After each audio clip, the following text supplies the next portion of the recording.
UFOs have been the stuff of conspiracy theorists for decades, often mocked for talking about it, but maybe they shouldn't be mocked. Commander David Fravor spent 18 years as a naval aviator, a pilot. In 2004, he had an unforgettable encounter with an aircraft he said was defying the laws of physics. Former Commander Fravor joins us tonight. Thanks a lot for coming on tonight. Tell us what you saw. Well, we had launched on a routine training mission. When we joined up, we were told that the event was going to be canceled and that we had real-world tasking, and we were sent out to the west. Now, take in mind that this has taken place about 100 miles southwest of San Diego, between San Diego and Ensenada, Mexico, yep. On a clear, perfect day, blue waters. We get out to the spot where they tell us it's at. We start looking around, and both airplanes see a disturbance in the water and a white 40-foot long tic-tac shaped object just hovering above the water, going forward, back, left, right. There's no rotor wash, there's no wings, nothing. So as we drive around in a clockwise flow, we get to about the 9 o'clock position, and I said, well, I'm going to go down and check it out, and the other jet is going to stay high. So as we go down, when we get to the 12 o'clock position, it starts to mirror us. So it's in a clockwise flow, and it's on the opposite side of the circle from us. And we continue this. It's in a climb. We're in a descent. We're getting a great look at it. This whole thing takes about probably up to 5 minutes from the time we show up. I get over to the 8 o'clock position. It's at about the 2 o'clock position, and I decide I'm going to go and see what it is, and it's about 2,000 feet below me. And I cut across the circle, and as I get within about a half mile of it, it rapidly accelerates to the south in about 2 seconds and disappears. What would you estimate the speed? Oh, well above supersonic. It like a bullet out of a gun, it took off.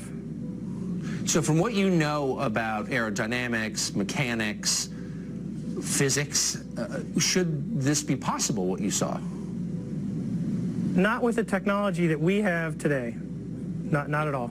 Even now, even 13 years later, is there anything that you know of capable of this kind of behavior?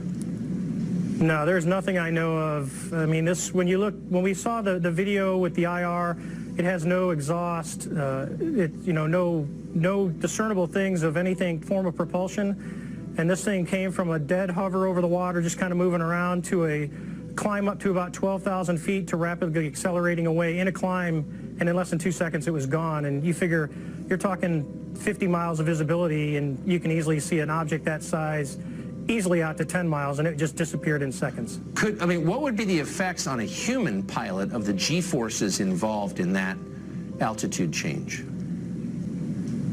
Well, the altitude wouldn't be bad. It would be the acceleration of the object. That's right. Honestly, I wanted to fly it. Yeah, but, talking to some physicists, they don't think the human body could handle that kind of force with that acceleration. It doesn't sound like the human body could. So bottom line, what do you think this was? I believe, as do the other folks that were on the flight when we visually saw it, that it was something not from this world. When presumably you expressed that belief to your superiors, what did they say? Well, actually, we caught a lot of grief getting back to the boat, and it got passed off as an event that no one could explain. Now, keep in mind, they had been tracking these for 2 weeks prior to us seeing it, and this was the first time that manned airplanes had been airborne when the objects appeared. This feels like a really big story to me. It's not exactly clear why Vladimir Putin's more interesting than this. I think this seems like a big deal. And Commander, I appreciate your taking the time to talk to us about it. You seem sober and believable, and I appreciate it. Well, thank you very much, Tucker. Thanks.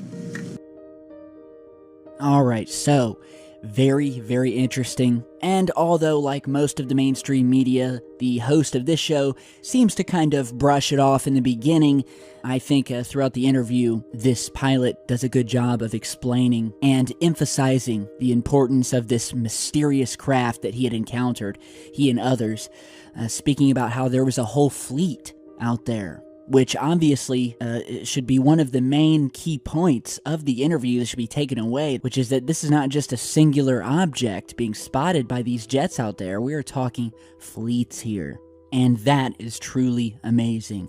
So it has been simply an astonishing week full of revelations, and it truly does make you wonder what is on the horizon. Is the government finally coming out and opening up? Is this a soft disclosure? Will there be no need for my channel here pretty soon? Well, I wouldn't bet money on it, but at the very least, we do have upstanding people like this pilot who are coming out, despite the repercussions of it, and telling their stories. And for that, we thank you.